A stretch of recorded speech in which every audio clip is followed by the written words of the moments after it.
Inactive wells has been an issue for as long as we've had a sector.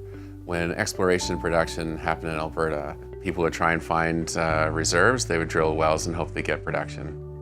For as long as we've had a sector, some of those wells have become inactive and some of the facilities and pipelines as well. Today we have almost 85,000 inactive wells out of our 500,000 well population. The AR regulates the well life cycle from the very beginning, from the drilling and the application process of a well, all the way till the time it is abandoned and reclaimed. So there's numerous life cycle stages throughout.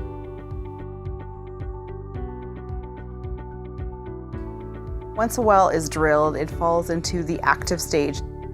Active stage of a well is when the well is producing oil and gas. When it's no longer actively producing, we consider it to be an inactive well.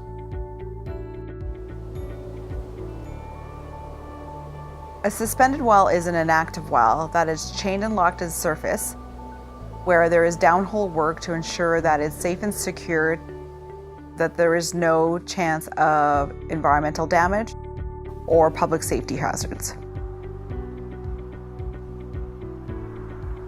The third phase of the life cycle is the abandoned state.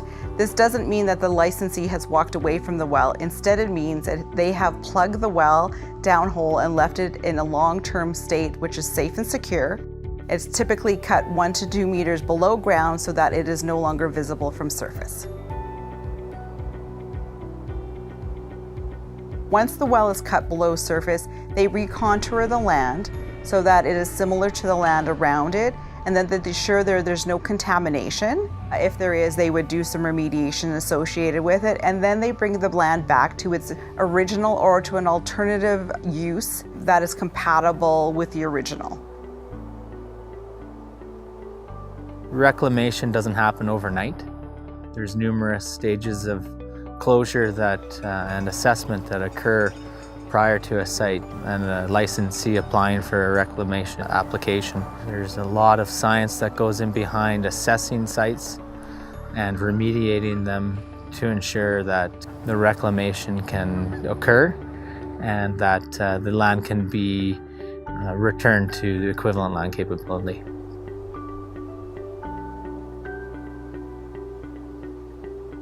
The companies that own the facilities are responsible, and we hold them responsible to make sure that they're taken care of. Where companies don't exist anymore, we have an Orphan Well Association. The Orphan Well Association will take over care and custody of those facilities or inactive infrastructure, and they will make sure that they are closed appropriately. The Orphan Well Association is funded through a levy to industry, and they pay that, which creates the budget for the Orphan Well for any given year. Aging energy infrastructure is a complex issue, and the entire world has to wrestle with the same issue that Alberta does. We need to continue to make sure that we're addressing this issue.